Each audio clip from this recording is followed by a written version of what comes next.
Saat ini saya mengajar di SMA Tarsisius Fereta dan mendapatkan tugas sebagai Wakil Kepala Sekolah Bagian Kesiswaan dan mengajar Bahasa Indonesia.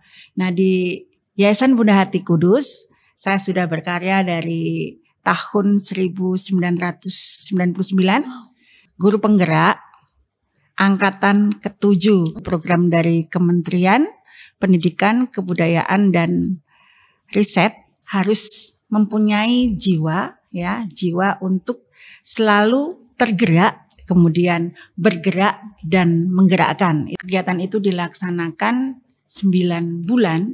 Kita bersama-sama bisa memajukan SMA Tarsisius Fereta, kemudian anak-anak yang bersekolah di SMA Tarsisius Fereta ini akan merasa nyaman, kemudian mendapatkan pendidikan sesuai yang diinginkan.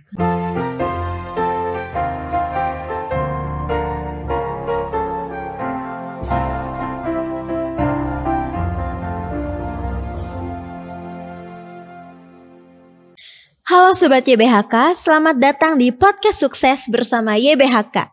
Dengan saya, Yohana Grazia Dei, yang akan menemani podcast kalian pada hari ini. Kita mengambil tema yaitu ketangguhan dan juga kedisiplinan. Seperti biasa, aku gak sendiri, aku ditemani oleh orang-orang hebat. Dan hari ini, aku ditemani oleh guru-guru yang hebat, guru yang asik dari SMA Tarsisius Fereta. Penasaran kan siapa? Langsung aja kita kenalan. Halo Ibu, apa kabar? Halo Kak Yohana. Oke, apa kabar nih Bu? Baik Kak Yohana. Puji Tuhan. Nah Bu, boleh langsung aja diperkenalkan Ibu siapa dan kenapa Ibu bisa diundang ke podcast hari ini? Baik. Halo Sobat YBHK. Perkenalkan, nama saya Teresia Triwahyuni. Saat ini saya mengajar di SMA Tarsisius Fereta dan mendapatkan tugas sebagai Wakil Kepala Sekolah Bagian Kesiswaan dan mengajar Bahasa Indonesia. Nah, di Yayasan Bunda Hati Kudus, saya sudah berkarya dari tahun 1999. Jadi sudah 24 tahun ya Kak Yohana ya. Wow. Seperti itu Kak. Oh, 24 tahun, berarti seusia aku. Iya. Jadi aku bukti dari situ. Oke deh. Nah, Bu, jadi aku manggilnya Bu siapa nih? Boleh dipanggil Bu Yuni. Oh, Bu Yuni. Iya. Oke deh. Bu Yuni, aku denger nih katanya Ibu adalah Ibu guru penggerak. Emang apa sih tuh Bu guru penggerak? Baik Kak Yohana, memang benar apa yang Ibu katakan tadi. Saya merupakan salah satu guru penggerak angkatan ke-7 Kak Yohana. Jadi baru tahun ini selesai di bulan Juli kemarin 2023. Nah, apa itu guru penggerak? Nah, guru penggerak itu merupakan salah satu program dari pemerintah, yaitu program dari Kementerian Pendidikan, Kebudayaan, dan Riset. Nah, di situ merupakan program untuk guru. Ya, harapannya adalah dari kegiatan ini guru mempunyai peningkatan kompetensi. Kemudian yang kedua, harapannya adalah guru bisa menjadi pemimpin pembelajar. Jadi harapannya bisa membawa perubahan seperti itu Kak. Oke, jadi guru penggerak ini merupakan program dari pemerintah. Benar nah, Kak. Kalau begitu, kalau misalkan ini merupakan program dari pemerintah, gimana sih Bu syaratnya supaya orang juga bisa bergabung menjadi guru penggerak? Nah, bagi kita semua yang akan mencoba menjadi guru penggerak, yang pertama adalah ada beberapa syarat ya Kak ya. Syarat yang pertama tentu saja harus menjadi guru dulu. Jadi Bapak Ibu guru semua mempunyai kesempatan untuk menjadi guru penggerak. Syarat yang kedua adalah kita sudah menjadi guru minimal 5 tahun. Kemudian sarjana S1. Kemudian untuk batas akhirnya adalah itu di usia 60 tahun Nah, dari usia 60 tahun minimal 10 tahun sebelum ke 60 berarti usia 50 ya Kak ya. Betul. Usia batas maksimalnya adalah 50 tahun. Kemudian sudah tercatat di Dapodi, itu wajib. Dan satu lagi yang menjadi kewajiban bagi kita semua, calon guru penggerak harus mempunyai jiwa untuk selalu tergerak, kemudian bergerak dan menggerakkan. Itu merupakan moto dari guru penggerak. Apa tadi Bu? Yohana. Tergerak, bergerak dan menggerakkan. Nah, di situ artinya bahwa kita tergerak untuk melakukan perubahan, kemudian bergerak, ya. Artinya tidak pasif, selalu aktif mau melakukan sebuah perubahan. Kemudian yang terakhir tadi menggerakkan komunitas kita di sekolah maupun di daerah kita. Jadi itu Bu. Nah, kalau begitu aku bisa dong Bu ya jadi guru penggerak. Bisa. Tapi Kak Yohana sudah berapa tahun? Iya deh, aku baru. Iya. Jadi aku masih butuh belajar banyak lagi. Masih baru ya Kak ya. Jadi baru. Jadi tunggu, kemauan sudah ada, tinggal tunggu kesempatannya setelah 5 tahun ya Kak ya. Oke, siap. Oke deh Bu. Nah Bu, kan kalau jadi guru penggerak tadi harus bergerak terus menggerakkan, ya kan? Nah, pasti untuk melakukan sebuah kegiatan dan program itu kan harus ada motivasi ya Bu ya. Nah, apa motivasi Ibu untuk menjadi guru penggerak? Baik, untuk motivasi yang pertama, motivasi itu yang saya dapatkan dari pimpinan di sekolah kami. Yang pertama, bahwa waktu itu di tahun 2021 itu dari kepala sekolah kami mewajibkan kita semua. Kan waktu itu kurikulum Merdeka mulai muncul ya. Betul. Nah, kita semuanya diwajibkan untuk mendaftar sebagai guru penggerak. Itu yang pertama. Jadi kita bersama-sama mencoba untuk mendaftarkan menjadi guru penggerak. Kemudian tentu saja dari diri kita masing-masing ya. Kalau untuk saya sendiri sih, kita sebagai guru secara khusus ya, harus selalu menjadi manusia pembelajar.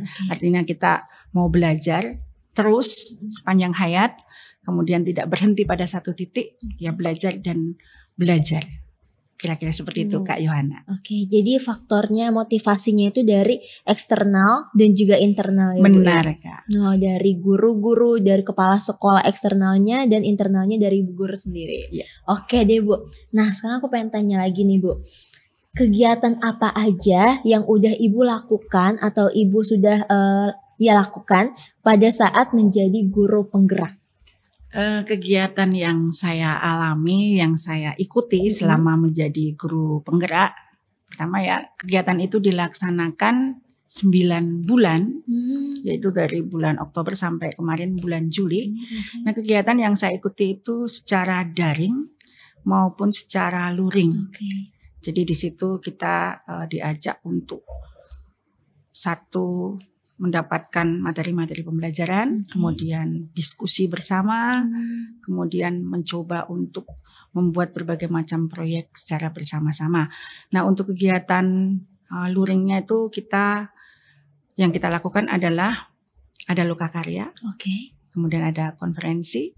Nah, kemudian dari kegiatan itu selalu kita lakukan diskusi-diskusi, baik diskusi kecil maupun diskusi kelompok untuk membicarakan dari materi-materi yang ada di dalam kegiatan dari guru penggerak. Nah, untuk topik-topik yang kita bicarakan itu ada beberapa ya Kak ya. Itu dibagi dalam 3 bagian. Bagian yang pertama itu membicarakan tentang refleksi, tentang filosofi Ki Hajar Dewantara. Nah, kita kenal bersama bahwa Ki Hajar Dewantara sebagai Bapak Pendidikan Indonesia. Bapak Pendidikan Indonesia. Banyak filosofi yang kita pelajari di situ. Salah satunya ya, ketika kita mengajar di kelas kita harus menggunakan sistem AMO. Kemudian yang kedua, di dalam memberikan pendidikan pada anak-anak kita itu bukan merupakan tanggung jawab sekolah saja, tapi merupakan tanggung jawab kita bersama, baik tanggung jawab keluarga, sekolah maupun masyarakat. Jadi semuanya harus berkolaborasi bersama-sama. Kemudian dari Bapak pendidik kita juga kita merefleksikan diri tentang untuk memotivasi kita ya. Salah satunya adalah tentang dalam pendidikan yang kita kenal semboyan ing ngarsa sun tulodo, ing madya mangurkarsa tuturi handayani gitu ya, sebagai penyemangat kita. Nah, selain itu kita juga belajar tentang visi dan misi. Harapannya kita semuanya yayasan, sekolah, diri kita maupun siswa kita semuanya mempunyai motivasi, mempunyai visi dan misi di dalam melakukan kegiatan pembelajaran. Kemudian juga tentang pengembangan budaya positif di sekolah. Nah, budaya positif ini harapannya bisa dilakukan oleh semua guru maupun siswa. Itu materi yang pertama. Lanjut Kak? Oke, lanjut dong. Iya, baik. Yang kedua ya. Yang kedua itu topik yang kita bicarakan adalah tentang anak didik kita. Bagaimana kita menangani anak-anak kita. Di situ kita diajarkan, diingatkan kembali bahwa anak-anak kita itu mempunyai talenta secara khusus. Setuju. Jadi kita diajarkan tentang pembelajaran diferensiasi, kemudian tentang pembelajaran emosional dan sosial, satu lagi yaitu tentang coaching. Nah, sebenarnya kalau untuk di SMA Tarsisius Wireta sendiri, kalau kita berbicara di situ, untuk melihat bahwa anak-anak kita itu unik, kemudian harus kita tangani secara khusus, itu sudah kita lakukan. Mungkin di situ perlu ditingkatkan, misalnya seperti itu ya Kak ya. Ya, jadi kalau dalam pembelajaran diferensiasi, anak ya memang harus kita lihat bersama-sama sebagai sebuah pribadi yang utuh, yang mempunyai karakter mungkin berbeda, gaya belajarnya berbeda, hobinya berbeda. Jadi kita harus melihat, tidak bisa kita sama ratakan semuanya. Kemudian di kelas kita beri tugas yang sama. Kemudian penyelesaiannya juga harus sama. Jadi memang kita harus lebih melihat anak lebih per individu. Itu harapannya ya Kak ya. Kemudian di bagian yang terakhir itu kita diajak untuk belajar tentang bagaimana kita sebagai guru, sebagai pemimpin pembelajar. Yang kedua, siswa juga yang merupakan subjek ya, yang melakukan kegiatan belajar mengajar juga merupakan sebagai pemimpin pembelajar. Jadi apa yang kita lakukan di kelas itu dasarnya adalah apa yang diinginkan dari siswa. Kita sebagai pembimbingnya, fasilitator ya. Iya benar. Jadi bukan apa yang kita mau. Kadang-kadang jangan sampai anak di dalam kelas sekolah tetapi tidak belajar. Kadang-kadang kita akan menjumpai yang semacam itu. Mengapa? Karena tidak sesuai apa yang mereka mau seperti apa. Tentu saja juga tetap kita memperhatikan dari kurikulum yang ada ya Kak ya. Kemudian yang pada bagian yang ketiga ini juga kita diajak untuk melihat apa yang kita miliki, aset yang kita miliki di sekolah, aset yang dimiliki siswa. Nah di situ dari aset bukan kita itu berhenti, kalau ada kekurangan dari aset kita bukan menjadi kita kendor, tapi harus menjadi penyemangat kita. Kita manfaatkan sebaik mungkin apa yang kita miliki di sekolah kita. Memang kalau nanti ada yang kurang ya memang harus kita adakan ya. Tapi kita mencoba menggunakan apa yang kita miliki supaya anak-anak yang ada di sekolah kita itu bisa berkembang sesuai yang diharapkan. Iya. Kemudian dari kegiatan kita di situ semuanya selalu kita akhiri dengan aksi nyata, baik di kelas ya maupun kegiatan dalam kegiatan persamaan di CGP itu harus ada aksi nyatanya. Dari aksi nyata yang kita lakukan tadi selalu kita evaluasi, kemudian setelah dievaluasi kita juga refleksikan apa kekurangannya, apa kelebihannya, sehingga kita bisa mendapatkan manfaat dari kegiatan tersebut. Itu Kak kira-kira untuk proses kegiatan yang saya alami ketika saya menjadi calon guru penggerak. Iya Kak. Jadi ada pendidikan bermaknanya ya Bu ya, Benar. bukan cuma pendidikannya doang, tapi ada aksi nyatanya juga ya Bu. Betul. Seperti itu Kak. Oke, jadi itu kegiatan yang selama ini yang pada saat Ibu masuk ke program guru penggerak Ibu lakukan. Nah Bu, kalau ditanya nih, berapa lama sih Bu kira-kira pelatihan dan juga program dari guru penggerak itu sendiri? Pelatihan yang saya ikuti itu 9 bulan. Ya, dari 9 bulan itu waktu biasanya sudah dijadwalkan dari awal. Kita sudah mendapatkan jadwal kapan kita akan melakukan kegiatan. Kemudian memang ada off-nya itu. Kemarin yang saya alami itu off di bulan Desember. Itu ada off. Kemudian juga ada off itu ketika bulan puasa ya. Ada mendekati apa itu namanya Idul Fitri. Nah itu off di situ. Kemudian di situ juga ada jadwal-jadwal yang berbeda karena kegiatan banyak dilakukan pagi hari. Ketika meeting banyak pagi hari. Jadi setelah teman-teman kita yang muslim itu selesai melakukan sahur, kemudian doa pagi itu, kita meeting biasanya sampai jam 6 pagi, misalnya seperti itu.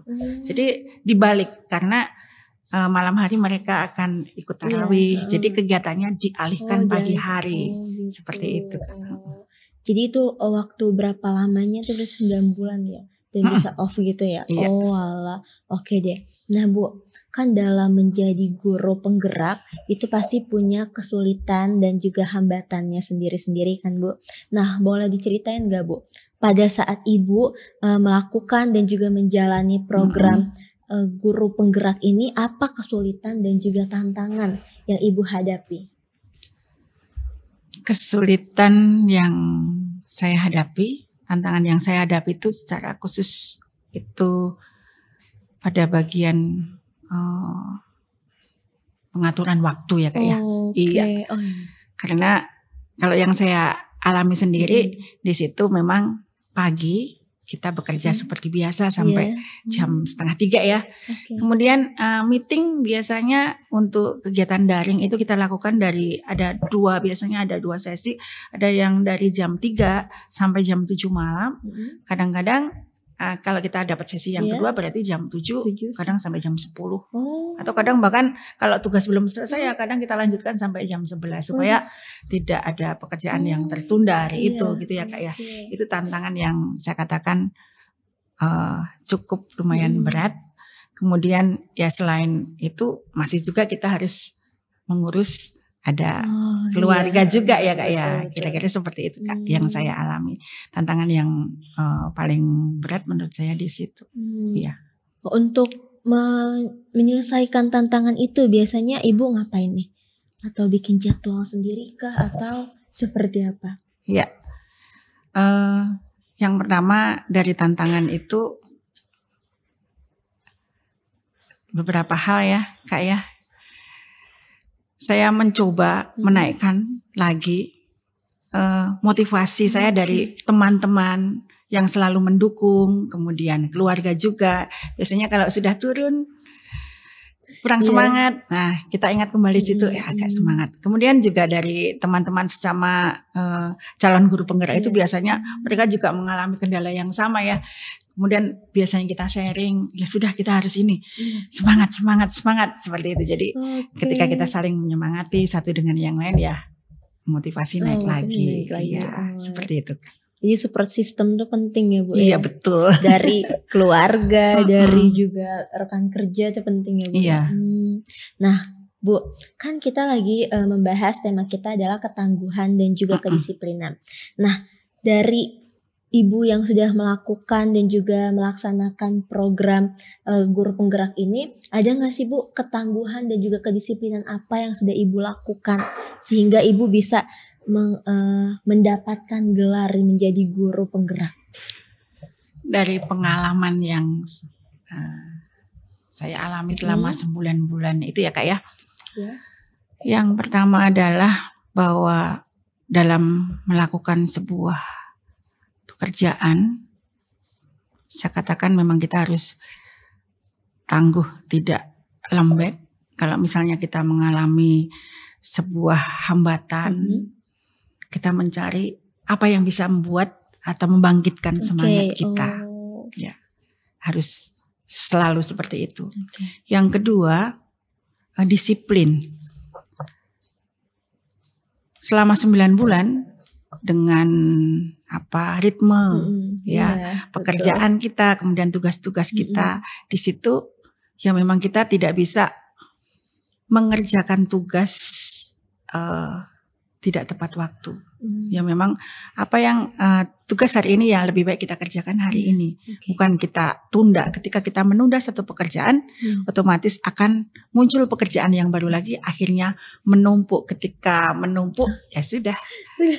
Pusing. Pusing sendiri ya kan. Pusing. Jadi disiplin itu penting. Supaya ya itu tadi, pekerjaan bisa selesai. Kemudian kita juga akan merasa nyaman ya Kak ya. Betul. Jadi tidak menunda pekerjaan. Nih, untuk sobat YBHK nih yang suka menunda-nunda pekerjaan nih. Nah, kalau misalkan ada pekerjaan yang hari itu bisa dilakukan, langsung kerjakan ya Bu ya. Iya benar. Jangan menunda pekerjaan. Nah, untuk jangan menunda pekerjaan. Kadang kan juga suka Bu, karena deadline tuh biasanya otak tuh langsung cemerlang gitu. Iya benar. Gitu. Jadi selain itu juga kita lihat juga prioritas dari pekerjaan kita. Mana yang harus kita kerjakan terlebih dahulu, yaitu kita kerjakan. Jadi prioritas dan tidak menunda pekerjaan. Prioritas dan tidak menunda pekerjaan. Betul. Itu kunci menjadi guru penggerak. Bukan cuma guru penggerak doang ya Bu ya. Mungkin bisa kita terapkan dalam kehidupan sehari-hari kita ya Kak ya. Betul sekali. Nah Bu, kan Ibu sudah melaksanakan dan juga mengikuti program dari guru penggerak. Ada yang beda gak sih Bu dari guru sebelum dan sesudah menjadi guru penggerak? Berat ini. Kalau dari yang saya alami sendiri, sebenarnya perbedaan itu tidak mencolok yang seperti apa ya Kak ya. Tetapi perubahan yang saya alami sendiri adalah bahwa kita semakin bisa berpikir lebih positif. Jadi dalam memandang sesuatu itu tidak melihat negatifnya. Selalu memandang sesuatu itu dari sisi positifnya terlebih dahulu. Itu yang pertama. Yang kedua, dari kegiatan ini bagaimana kita memandang murid juga, kalau dari sisi saya lebih berbeda lagi. Kalau mungkin dulu kadang-kadang kita memandang murid itu senang melihat kekurangannya ini nih, tapi kita memandang murid lebih individual. Kemudian anak-anak kita merupakan anak-anak yang unik, kemudian mempunyai talenta khusus. Nah itu menjadi perhatian kita, sehingga ketika kita bersama mereka, anak juga akan nyaman dalam belajar, kemudian juga kita juga akan nyaman dalam bekerja sama dengan mereka. Jadi kalau misalkan jadi cara pandang Ibu kalau misalkan ada siswa yang terlambat udah nggak ngomel-ngomel lagi Bu. Harus jangan ya, karena kadang-kadang benar itu. Jadi kadang-kadang pandangan kita adalah kita lebih pada tata tertib, ya kan? Biasanya tata tertib nggak jauh dari hukuman, misalnya begitu ya. Tapi memandangnya tidak seperti itu. Harapannya kita memandang anak itu ketika anak mengalami kasus, coba kita ajak bicara. Kita lakukan coaching dengan mereka, kemudian dari pembicaraan itu mereka harapannya bisa tahu apa kesalahannya, tahu bagaimana cara memperbaiki dirinya, sehingga setelah tahu semuanya, dan mereka juga akan membuat janji sendiri bahwa ada kesalahan seperti ini, saya harusnya seperti ini. Bukan dari kita. Jadi kita mungkin bisa mendengarkan mereka, curhatan mereka kita dengarkan. Jadi tidak langsung kalau terlambat karena apa? Bukan begitu, tapi coba kita dengarkan mereka. biasanya kalau mereka akan kita dengarkan, kemudian dari mereka sendiri yang menyelesaikan apa yang mereka inginkan tadi, nah harapannya ya mereka bisa melakukan hal yang lebih baik lagi. Misalnya terlambat ya tidak terlambat lagi. Tapi bukan karena dipaksa, tetapi karena kesadaran diri. Iya. Okay. Jadi itu ya Bu ya. Jadi kesadaran diri. Karena kalau misalkan dipaksakan, mereka juga trauma, jadi takut ya Bu. Tapi kalau dari dalam diri sendiri, itu bisa akan terus menerus ajak seperti itu. Nah Bu, Ibu sudah melakukan dan juga menjalankan program guru penggerak. Apa sih Bu peluang yang Ibu dapatkan dalam Ibu menjadi guru penggerak seperti itu? Peluang ya, Kak ya. Kalau peluang yang saya dengar ya atau pernah saya baca, dikatakan bahwa salah satu peluangnya kalau teman-teman yang di negeri katanya juga bisa sama untuk peluang yang kerja di swasta itu bisa menjadi kepala sekolah. Tentu saja juga harus mendaftar ya Kak ya. Kalau misalnya mau jadi kepala sekolah di sekolah negeri misalnya. Kemudian bisa menjadi pengawas. Pengawas sekolah. Menjadi pengawas sekolah. Nah itu juga sama prosesnya juga ada mendaftar. Kalau saya lihat di komunitas guru penggerak seperti itu. Tapi apakah itu benar? Kita lihat ya Kak ya. Tapi bukan itu peluang kalau saya katakan kalau untuk diri saya sendiri, saya lebih melihat bahwa saya mempunyai kesempatan ya untuk berbagi dengan teman-teman kita, berkolaborasi dengan teman-teman kita, khususnya di SMA Tarsisius Wireta. Harapannya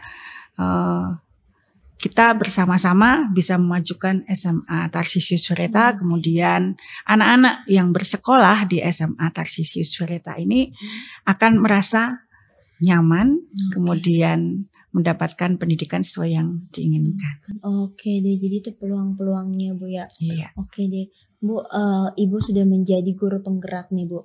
Lalu apa aja sih Bu yang sudah atau perubahan yang Ibu sudah lakukan dengan tim?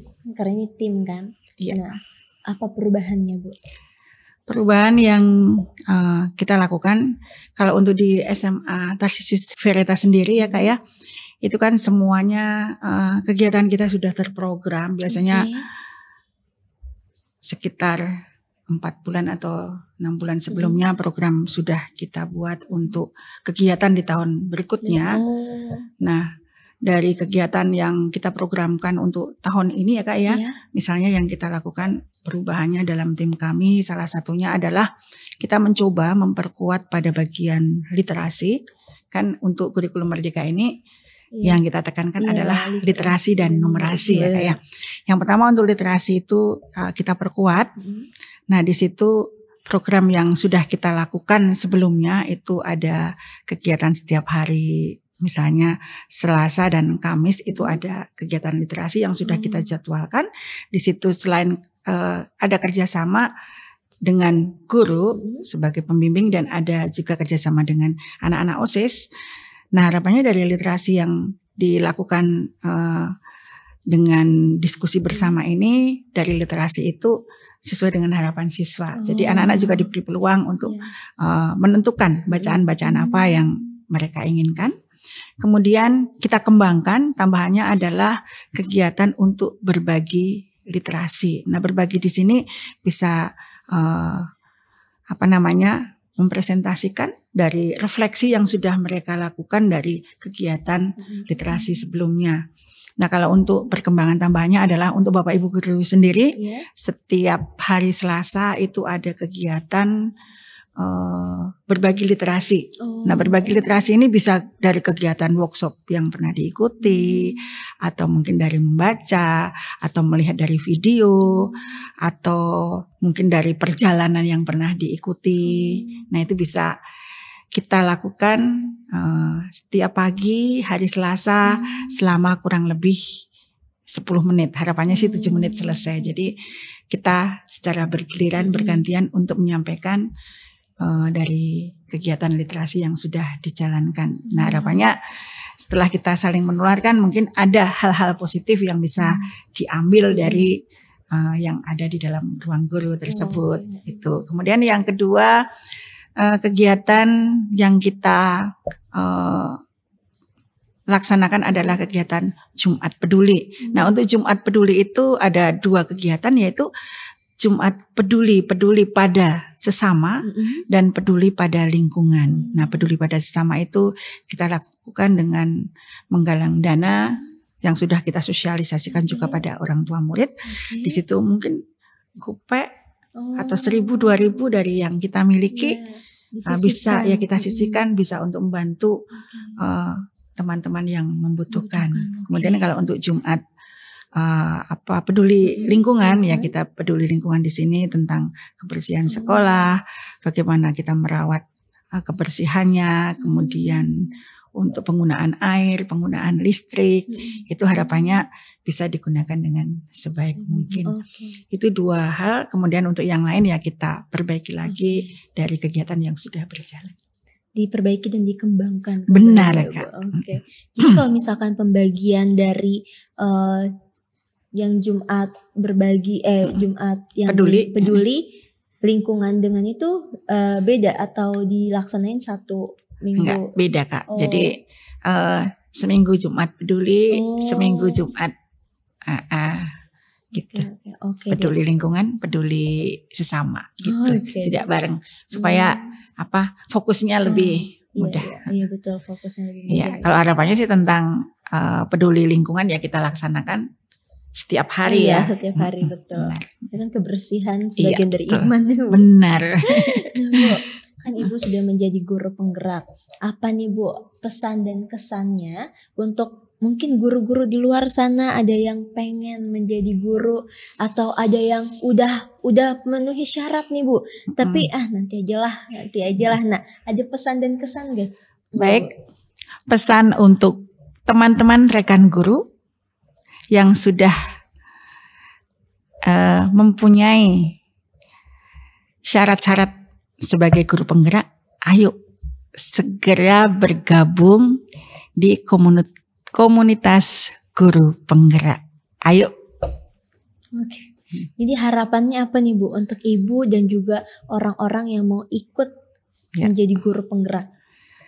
Harapan saya ya untuk semua yang mau ikut menjadi guru penggerak sesuai dengan moto guru penggerak, mari bersama-sama kita bergerak, tergerak dan menggerakkan. Oke deh Ibu, terima kasih banyak Ibu sudah mau datang ke podcast kita ini. Terima kasih sudah meluangkan waktunya. Dan terima kasih juga kepada sahabat YBHK yang sudah mendengarkan. Jadi gak usah ragu lagi, kalau punya kesempatan silahkan masuk dan mendaftar menjadi guru penggerak. Sekian dari saya Yohana Grazia Dei dan saya Ibu Yuni.